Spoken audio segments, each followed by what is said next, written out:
Before we get into today's episode, I want us to start with taking a deep breath together just to ground us. So we're going to inhale, hold it for a few seconds, and then we're going to exhale. Okay, ready? 3, 2, 1. Inhale. Hold. Exhale.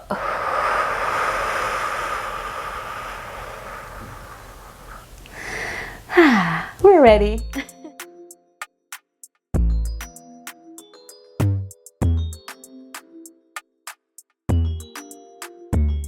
Welcome to the third episode of Chosen, the podcast. I'm your host, Made, and I've created Chosen because I am so passionate about healing, about reconnecting with our true essence, because I feel like a lot of us, and I was like that for a very long time, are really disconnected from our core self.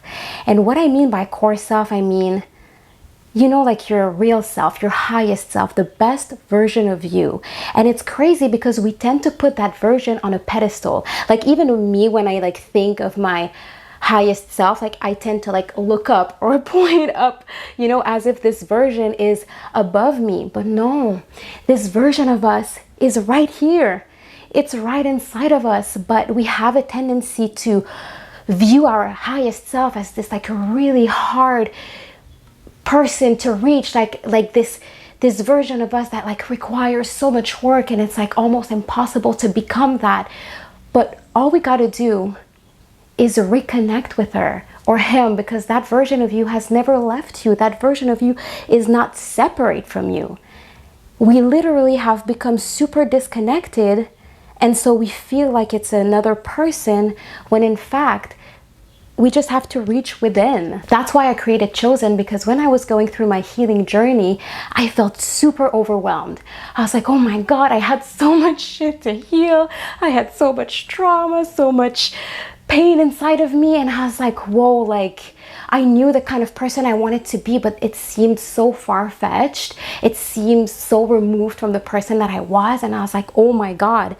But at some point, I sort of understood, as I was going through the steps of healing, I understood that all I had to do was to lean on my highest self, because my highest self was healed. My highest self was trauma-free and pain-free and was healthy and happy.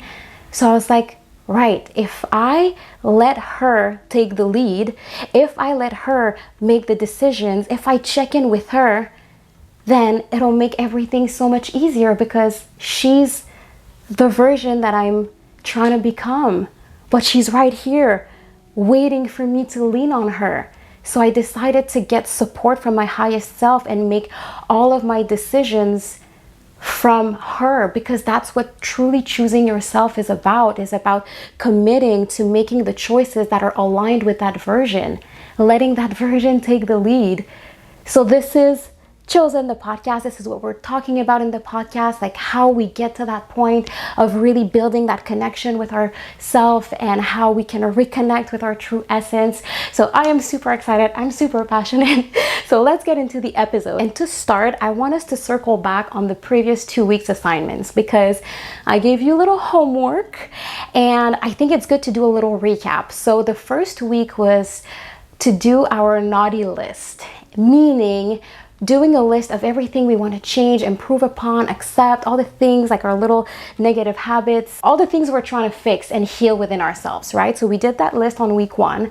Last week was about creating our life's design. It was about letting our inner kid use its wildest imagination to picture our dream life. So if you look at these 2 assignments, you'll see that you have sort of your starting point and your the finish line, right? The bottom of the mountain and the top. So now for the rest of the episodes, what we're going to do is figure out the steps in between, and they're going to look different from person to person, because choosing yourself comes in so many different ways and in so many different areas of life, whether it's our relationships, our careers, our bodies, how we treat ourselves, what we eat, whether it's our sexuality, boundaries with family and friends, and all of that, right? So we're going to talk about all this stuff. But for today, I want us to talk about sort of the basic, because to truly choose yourself, your best and highest self, you got to believe that you are worthy of it. And I want us to talk about that, the feeling of worthiness. This is like, it's been such a journey with me and feeling like that. So I'm excited to dig deep into that today. So let's start at the beginning. What is self-worth? What does that mean? So self-worth is the internal sense of being good enough, of feeling worthy of love and belonging from others. So I really want you to ask yourself that question. Do you feel worthy of that? Do you sense a feeling of enoughness within yourself? Do you feel worthy of love and belonging from other people? Like, take a second, let's take a second, think about it. For me, the answer was no for a really long time.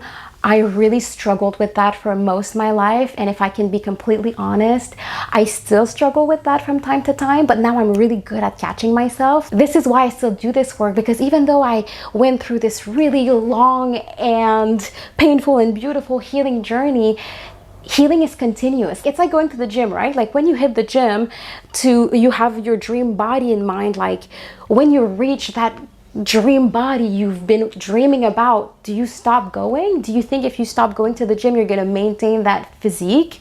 No, you keep going. Like you sign up, you commit to working out and exercising. It's just part of your life, you know? So it's the same thing with healing work and self-development and growth and all of that, right? It's continuous.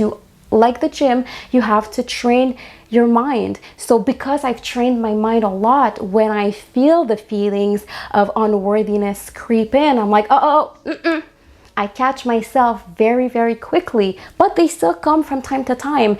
And feelings of unworthiness often stem from childhood. So if you've had childhood traumas or abuse or neglect, or if your emotional needs were unmet as a kid, that can create the sort of ground for feelings of unworthiness to grow. And we carry that into adulthood. Like for me, being adopted, I really had a long way to go, because I started my life feeling unworthy. My biological parents chose to give me up, and I didn't know what that meant. So I was like, man, like, I guess I'm not worthy. And I remember so vividly being a kid and really trying to get my parents' approval with external things, right? I would really try to do good in school. I would really try to have good grades all the time. I wanted to impress them. I wanted to be like a good kid and succeed in ways outside of the house, so that when I would come home, they would have something to be proud of, right? Like I thought that this would make me more worthy of their love. I was like, maybe if I do all of this, they won't abandon me like my first parents did, right? And so it's tricky, because this I carried into my adult life with my partners, with thinking that my worth came from external achievements and external successes, and maybe material things, or the way I look made me more worthy. If I put myself together in a certain way, that made me more worthy. And that's just a vicious cycle that you're never going to win, because if you're always looking on the outside to define your worth, then every time something on the outside doesn't go your way, then what? You start questioning your worth, and you're always chasing the next thing that will bring that feeling back. Feeling worthy is inherent. You are worthy because you are. You are worthy because you exist, because you're breathing, because you belong on this earth. If you didn't belong here, you wouldn't be here. You are here, hence there is no questions about your worth. And I really want you to let that sink in. There is no questions about your worth. You don't need anything external to be a worthy human being. Realize how worthy you are just by being here, being present on this beautiful, wild planet. Because we have to remember, we are not our traumas. We are not the baggage from our past. We are not our past pains.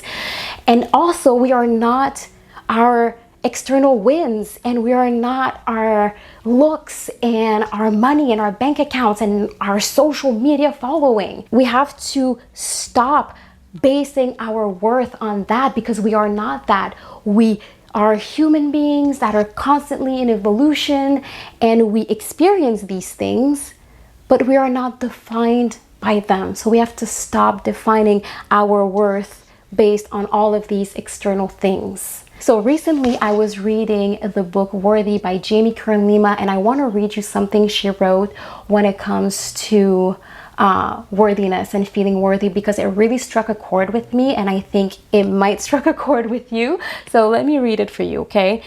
She said, "In life, you don't soar to the level of your hopes and dreams. You stay stuck at the level of your self-worth." I'm gonna read it again, okay? In life, you don't soar to the level of your hopes and dreams. You stay stuck at the level of your self-worth. Do you know what that means? That means that it doesn't matter if you have the biggest ambitions, the biggest dreams. If you don't have the self-worth to go along with those dreams that match these big dreams of yours, you'll never get there, because you'll always keep attracting things that are matching your worth, that are matching the worthiness that you give yourself. So it's crucial to work on our self-worth and elevate it so that we can soar with it and with our dreams, right? So how do we do that? The first thing to do, in my opinion, is to start being a parent to yourself. Because like we said, a lot of this stems from childhood. So be a parent to yourself. If you're a parent right now, or imagine being a parent if you're not one currently, if your child questioned their worth, what would you say to them? How would you treat them? How would you reassure them of how freaking worthy they are just because they exist? So do that to yourself. Give that to yourself. Like, as an adult, we have the possibility to re-educate ourselves, to reteach ourselves things that we didn't get when we were younger. So take that opportunity and parent yourself. Give your inner kid all the love, all the reassurance, all the words of affirmations to let him or her know how worthy she or he is. Like, this is so important, and I think it's step one. Then there's also self-forgiveness, because sometimes we feel like we're not worthy because of past things we did.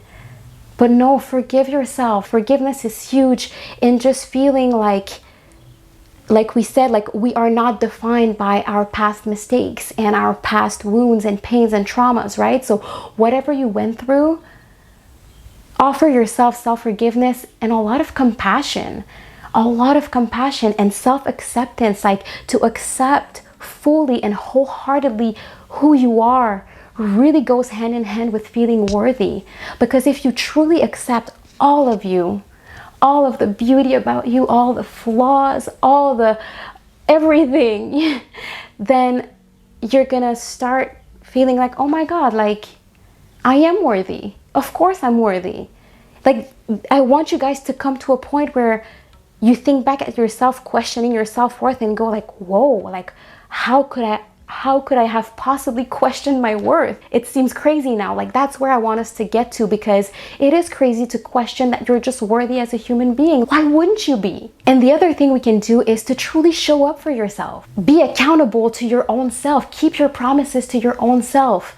And then that will help you with enhancing that feeling of worthiness, because when you don't let yourself down and when you really show up like the way you would like show up for your best friend or for your family, like if you do that for yourself, like it'll automatically enhance your feeling of worthiness, because you're going to be like, yeah, like I made that promise to myself and I followed through. So really showing up for yourself is another way to enhance your feeling of worthiness. And I think another thing is to just recognize our common humanity, meaning that we all struggle at times. We all have baggage from our past. We all have things that we're not super proud of. We all have things that were difficult or we've suffered. And not that we need to compare our suffering, not at all, but it's a good thing to acknowledge the fact that every single person goes through that? Do you look at the people in your life and see them as less worthy because they went through shit? No. So why would you do that to yourself? Why would you think of yourself less because you've gone through hard stuff, right? So by recognizing our common humanity, we go, oh, if I'm able to have compassion for others, then I must be able to extend that same compassion to myself. We're not unworthy because of what we go through, right? So these are some of the ways that we can really start working on our self-worth. And this brings us to this week's assignment. I think it's going to be really fun because it's all about celebrating ourselves. Because listen, celebrate yourself. Celebrate where you are in your journey. You've made it here today. You have survived all your worst days. Remember some of the days you've had where you thought I don't know if I'm gonna get through this, where you thought I can't do this anymore, where you thought oh my God, maybe I've had days where I was I don't want to be here anymore. I want this to end. I want to stop feeling all this freaking pain inside. But guys, we made it. We survived. We're here. Let's freaking celebrate that. Celebrate everything that you are. Celebrate yourself for failing and getting up again. Celebrate yourself for all the work you've done on yourself to be here today. Celebrate yourself for every time you've tried a little harder. Celebrate yourself for just existing. Period. Right? So for this week, I want you guys to treat yourself to something. Shower yourself with freaking love. That's your assignment. So a good way to do that is to figure out what your love language is if you don't already know what it is, and give yourself that. So for example, if it's physical touch, you can go get a massage. If it's acts of service, maybe you take yourself out for a nice meal and you get served at the restaurant looking all cute and stuff. Have fun with how you want to show up for yourself. And I have a little bonus exercise that I think could really enhance all of what we talked about today. And it's super simple, okay? So when you're gonna wake up in the morning, I want you guys to give yourself the biggest hug, really get in there and give yourself a big hug and say to yourself, I love you. You are worthy. If you want to do that looking in the mirror, that's even better. You can say your name like I would say, Made, I love you. You are worthy, as I'm hugging myself. I want you to do that every single day this week. It's super quick, but it's just to start building that relationship with you. And wherever you are in your journey, I freaking celebrate you. I applaud you. And I just want you to never again question your worth, okay? We are all worthy of being here, of being loved, of shining our brightest life, of being happy. We truly, truly are. So on that note, I am sending you so much love, and I will see you guys very soon for another episode of Chosen, the podcast. And remember to celebrate yourself this week, treat yourself to something nice, and hug yourself every morning and tell yourself how worthy you are. All right, I love you, love you, love you. See you soon. Mwah.